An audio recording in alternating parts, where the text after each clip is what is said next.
চিকিৎসা বিজ্ঞানীরা কি বলে? রোজা সুস্থ থাকার মহা ঔষধ রোজা। আর তুমি বানাইছো এটা অসুস্থ হওয়ার একটা মাধ্যম। এজন্য তো রসুল সোমবার বৃহস্পতিবার সপ্তাহে রোজা রাখতেন। কষ্ট আপনি অভ্যাস করেন, দেখবেন শরীরের ব্যালেন্স ফিরে আসবে, সুস্থতা ফিরে আসবে। মানুষের শারীরিক সুস্থতার এক মহা ঔষধের নাম রমাজানের রোজা। শুধু রমাজান কেন, অল টাইম রোজা রাখবেন। এই শাবানে রসুল রোজা রাখছেন, সোমবার বৃহস্পতিবার রসুল রোজা রাখতেন। দেখেন রোজা রাখলে অনেক লাভ। আল্লাহ তৌফিক দান করেন। তো সবাই বলে আমি আল্লাহকে ভয় করি, যারা সুদের সাথে জড়িত তারাও বলে আল্লাহকে ভয় করি, যারা পর্দা করে না তারাও বলে আল্লাহকে ভয় করি। আমি নামাজ পড়ি, আমি বলি আল্লাহকে ভয় করি। আমি হালাল খাই বলি আল্লাহকে ভয় করি। দুই ভয় সমান? আপনার ভয়টা আসলে ভয়ই না। ভয়ের ব্যাখ্যা কি? কয়েকজনের সাপ দেখলে ভয় পায়, তার বাস্তবতা কি বলে? সাপ যেখানে থাকবে সেখানেও যাবে না। মাঝে মাঝে ঘুমের মধ্যে চিৎকার দেয় সাপ সাপ বলিয়া, কারণ সাপের ভয় বেশি। একটা সন্তান মা বাবাকে ভয় করে, অন্যায় করে না। একটা ছাত্র শিক্ষকের ভয় করে, অন্যায় করে না। ঠিক এই জমিনের মধ্যে যেই বান্দা আমার আল্লাহকে ভয় করবেন, ওই বান্দা গলায় ছুরি লাগাবে, দাড়ির মধ্যে অস্ত্র লাগাবে না। হরকে দারত খৌফে হকদার দিল মাদাম জন্নতুল মাওয়াতে হদ উরা মাকাম জুজবা হক চি জে মখাজ ইনসো জা ফজলে উআ মস্তে দর জুমলা জাহা। আপনাদের কষ্ট হয়? খারাপ লাগতেছে? जिंदगी में बंदगी तू करना है,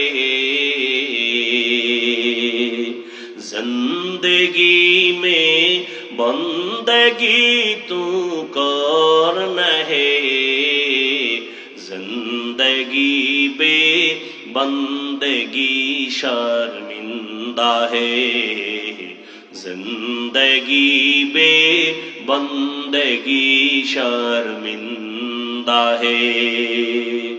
दुनिया में हो दुनिया का तलबगार न हो, बाजार से गुजर हो खरीदार न हो।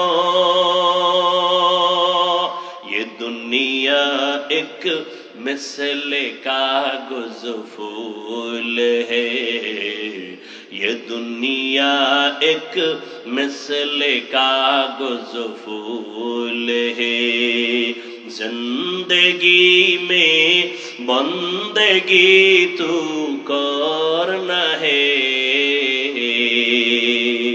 जिंदगी में बंदगी तू करना है, जिंदगी बे बंदगी शर्मिंदा है, जिंदगी बे बंदगी शर्मिंदा है।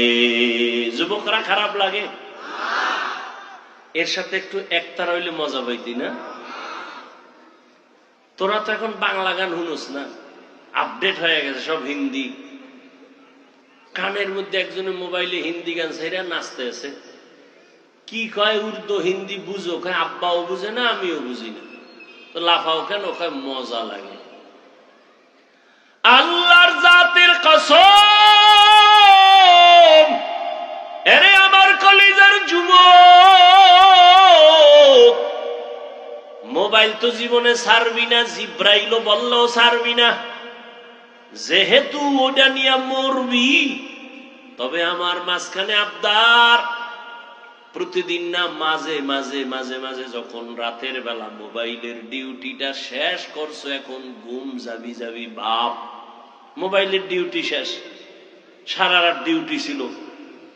যখন তুই শেষ করে ঘুমাবি, আমার একটা অনুরোধ, মাঝে মাঝে, প্রতিদিন না, ওই ইউটিউবে ঢুইকা সার্চ দিবি কোরআনের তেলাওয়াত, দেখবি মক্কা মদিনার ইমাম সাহেব সেখানে হাজির। একটার উপরে টাচ কইরা তেলাওয়াত চালু কইরা বালিশের কাছে মোবাইলটা ফালায়া তেলাওয়াত শুনবি, আর তুই নাক টেনে ঘুমায় যাবি শুনতে শুনতে। আমার অন্তর সাক্ষী দেয় ইনশাআল্লাহ এইভাবে যদি তেলাওয়াত শুনে শুনে ঘুমাও, একদিন তোর চোখ থেকে পানি বের হবে, আর তওবা নিজেই করবি, জীবনে আর গানের তার কানে দিবি না। হিন্দি গান শুনো কেন?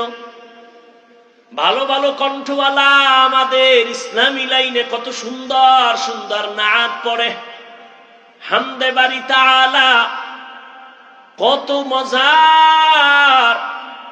এগুলো যদি একটু কান লাগায়া শুনতি, জীবনে আর অন্তরে গানের ভালোবাসা আসতো না। আসতো? কত সুন্দর সুন্দর। আমি দুই এক কলি বলি, মাঝে মাঝে বলি, কারণ বয়ানের মুড যেন নষ্ট না হয়। না হয় শুধু বয়ান বাদ দিয়ে যদি এগুলো বলি, ঘন্টাকে ঘন্টা বলতে পারবো। সেগুলো আমার বানানো আছে। এগুলো তুমি শুনতে থাকো, দিল শান্ত হবে, গুনার দিক থেকে ফিরতে পারবা। বাবা ওরে, গুনার আকর্ষণ তোমার অন্তরে যেমন আছে, আমারও তো আছে। আমি চাইলেই তো গুনাহ করতে পারি, আমি চাইলেই তো, কিন্তু না রে বাবা। কয়দিন আর দুনিয়ার হায়াত। চোখের সামনে যত লাশ দেখি, যুবকের লাশ দেখি বেশি। করোনায় যুবকের লাশ, ছাত্র জনতার আন্দোলনে যুবকের লাশ, ডেঙ্গুর মহামারীতে যুবকের লাশ, পানির নিচে যুবকের লাশ, ঘরের ঘুমের বিছানায় যুবকের লাশ। কয়দিন আর বাঁচবারে যুবক? আর যাও আল্লাহ বাঁচাইব, বাঁচার তো তোর নিয়ত নাই। নিয়ত আছে, কিন্তু বাস্তবায়নে তুই বাঁচতে চাও না, কারণ দ্রুত মরার মেশিন লয়ে ঘুরো মোবাইল। বাঁচতে চাও বেশি, কিন্তু যে মোবাইল লয়ে ঘুরো, এটা হলো দ্রুত মেরে ফেলার একটা মেশিনের নাম মোবাইল। তোরে অল্প বয়সে পঙ্গু বানায় ফেলবে। চোখের পাওয়ার থাকবে না, কানের পাওয়ার থাকবে না, কিডনি দুর্বল হবে, হার্ট দুর্বল হবে, ফট কইরা সুস্থ। বলবি বুকে ব্যথা, ধর, সবাই ধইরা দেখবে নাই কিও। ডাক্তার কয় রোগ নাই, মরলো কেন? কয় নতুন এক রোগ আসছে জমিনে আসমান থেকে, হঠাৎ রোগ। কি রোগ? কি হঠাৎ রোগ? এই মোবাইল দেখ, দেখবি হঠাৎ করে মরে যাবে। আর একটা মরণ মেশিন লয়ে ঘুরো, বাইক। কি কি কয় এলাকায়? এটা আর একটা মরণ ফাঁদ। এই বাইকের মধ্যে উঠলেই শরীর থেকে আগুন বাইর হয়, কোনো শীত নাই।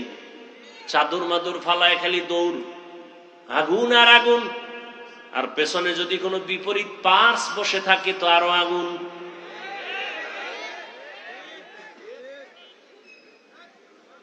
সকাল 10টায় ঘুম থেকে উঠে আম্মু, কি আমি একটু যমুনার পারে যাব। কেন? বলে আমার বন্ধু ডাকছে, দেখা করে চলে আসবো। কয় টাইম লাগবে? বলে 1 ঘন্টা। মা বলে দ্রুত চলে আসবি। বাইকটায় উঠে দৌড়। মায়ের কান সজাগ, বাবা আমার 1 ঘন্টা টাইম দিছে। ঘন্টা পেরিয়ে 2 ঘন্টা হলো, সন্তানের খবর নাই। 3 ঘন্টায় গিয়া মায়ের অন্তরে একটা বাড়ি মারছে। মোবাইলটা হাতে নিয়ে টেলিফোন করলো, সন্তানের মোবাইলে রিং হয়, কেউ ধরে না। কয়েকবার দেওয়ার পরে হঠাৎ করে কে যেন রিসিভ করে বলে, কে তুমি? বলে আমি মোবাইলওয়ালা ছেলের মা। ওর বাবা নাই, আছে, দাও। বাবারে যখন দিছে, দেখো কে তোমার ছেলের মোবাইলটা ধরছে, তাড়াতাড়ি ধরো। ধরার পরে বলে, কে তুমি? বলে মোবাইলওয়ালার বাবা। বাসা কই তোমার? কয় সৈয়দাবাদের পাশে। কয় দৌড় দাও। যমুনার গোল চক্করের মধ্যে হুন্ডা এক পার্শ্বে পড়ে আছে, তোমার সন্তান আর এক পার্শ্বে লাশ হয়ে আছে, রক্তক্ষরণ হচ্ছে। তাড়াতাড়ি লাশটা নিয়ে যাও, দেরি করিও না, তাড়াতাড়ি নিয়ে যাও। বানায় বলতেছি। ও যুবক, বাঁচতে চাও অনেক দিন, কিন্তু দ্রুত মরণের মেশিন লয়ে ঘুরো রে বাবা। কে তোমাকে বুঝাবে? যে বুঝাইতে যায় তাকে তুমি দুশমন মনে করো।